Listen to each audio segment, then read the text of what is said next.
We couldn't survive without good friends. They are one of the most important groups of people that we have, and we should value them. However, poor friends can lead us into misery, low self-esteem, and even trouble. That's why we're often advised to choose our friends wisely. But how do we do this? Characteristics of a good friend. Honesty. This is one of the most important characteristics of a good friend. You need them to tell you the truth, even when it may be difficult. You need to be able to trust that what they say is true. Accepting. Great friends are accepting of the person that you are and the person that you are growing to be. A great friendship will withstand change and the test of time. Low maintenance. A friendship should not be hard to maintain because you enjoy each other's interests and do not over-demand attention. Non-judgmental. A good friend may not necessarily agree with everything you say, do and think, but they will take the time to understand why you feel or act in that way, and they can accept that you can have differences of opinion and still get on well with each other. Loyal. A real friend will back you up and stay loyal to you rather than go off when they get what they think is a better offer. Respectful. Friends respect each other's view, characteristics, and needs. They will know when you need to be by yourself for a while rather than wanting company.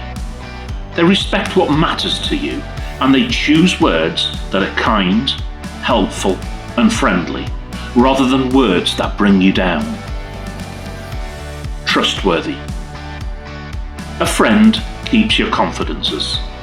You can tell them private things, knowing that they will not break your trust. You can also trust them to know if they need to support you by seeking help, if appropriate. A true friend. I can't give solutions to all of life's problems, doubts or fears, but I can listen to you, and together we will search for answers. I can't change your past with all its heartache and pain, nor the future with its untold stories, but I can be there now when you need me to care. I can't keep your feet from stumbling. I can only offer my hand that you may grasp it and not fall. Your joys, triumphs, successes, and happiness are not mine, yet I can share in your laughter. Your decisions in life are not mine to make, nor to judge. I can only support you, encourage you, and help you when you ask. I can't prevent you from falling away from friendship, from your values, or from me. I can only pray for you, talk to you, and wait for you.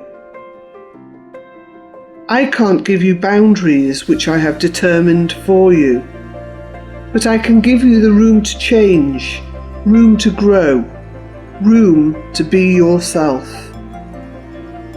I can't keep your heart from breaking and hurting, but I can cry with you and help you pick up the pieces and put them back in place. I can't tell you who you are. I can only love you and be your friend.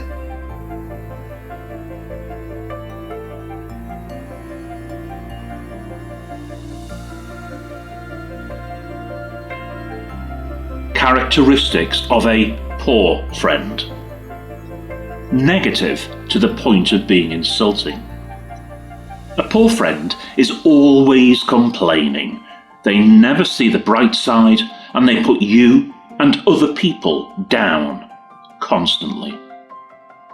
Unsupportive. You're always there for them, but they can't be counted on to be there for you. They downplay or even make fun of your achievements and other things that are important to you. Envious, jealous, and possessive. They're never truly happy for other people because they want what they have, and if they can't have something, they think no one can. Manipulative. They're only nice when they need something and know all the right buttons to push to make you comply, including emotional blackmail. If you can't give them what they want, you can be sure they will be very difficult with you in one way or another. Selfish, self-centered. If it's not about them, or it doesn't benefit them, they just can't be bothered. Immoral. You may like them, but you know you can't trust them. They can be dishonest and/or unethical, and they don't normally appreciate advice or judgment from people looking to steer them towards a better path. Insincere. They pretend to like, support, be happy for you when they're with you, but behind your back, it's a whole other story. Even when they're being nice, there's always some sort of negative edge. Unavailable. They expect you to be available for them whenever they need you. But when you're the one who needs a friend, they're too busy to meet you. Inconsiderate. They don't care that their demands are inconvenient, and when you do make sacrifices to accommodate them, they're rarely even grateful. A bad influence. They push you to do things you're uncomfortable with and encourage you to make bad decisions and poor life choices. We often refer to this as negative peer pressure. Peer pressure. Your friends and peers influence your day-to-day decisions, even if you don't realize it. Sometimes this can be a good thing. Maybe a friend suggested a film that's now your favourite, but at other times they might pressure you to do things you don't want to do, like to be unkind to someone else, truant from lessons, drink, smoke, shoplift, or take drugs. They might also pressure you to change how you look or your character. Peer pressure is feeling like you have to do something just because all your friends are doing it. But it is okay to say no and make your own choices. Ways to say no. Some tips from Childline. It can be hard to say no to your friends, especially when they're all joining in. Sometimes it can feel like you have to do what they tell you to in order to be accepted. It can make you feel scared and alone. It's not okay for friends to pressure you like this, and it's not your fault. Try these tips to help. Number 1. Say it with confidence. Be assertive. Practice saying no, so that it's easier when someone asks. Avoid situations which feel unsafe or uncomfortable. You could explain that you're going to pay for something instead of stealing it. Number 2, try not to judge them. By respecting their choices, they should respect yours. If they don't, are they really good friends? Number 3, spend time with friends who can say no. It takes confidence to say no to your friends. You could try seeing how your other friends stand up to peer pressure, and you can try this too. Number 4, suggest something else to do. If you don't feel comfortable doing what your friends are doing, why not suggest something you could do instead?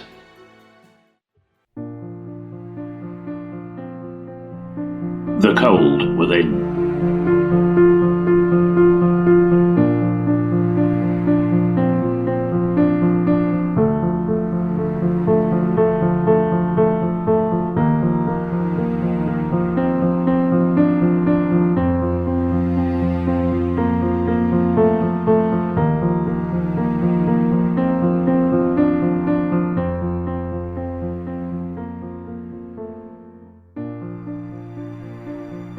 6 humans trapped by happenstance in bleak and bitter cold. Each one possessed a stick of wood, or so the stories told. Their dying fire in need of logs, the first man held his back, for on the faces around the fire he noticed one was black. The next man, looking across the way, saw one not of his church, and couldn't bring himself to give the fire his stick of birch. The third one sat in tattered clothes, he gave his coat a hitch. Why should his log be put to use to warm the idle rich? The rich man just sat back and thought of the wealth he had in store, and how to keep what he had earned from the lazy poor. The black man's face spoke revenge as the fire passed from his sight, for all he saw in his stick of wood was a chance to spite the white. And the last man of this forlorn group did naught except for gain, giving only to those who gave was how he played the game. The logs held tight in death's still hands was proof of human sin. They didn't die from the cold without, they died from the cold within. Far from being good friends to each other, these 6 are damaged by their own characteristics of discrimination, racism, religious prejudice and bigotry, bitterness, class difference and selfishness. Their negativity and mean-spiritedness leads to fatal consequences for them all.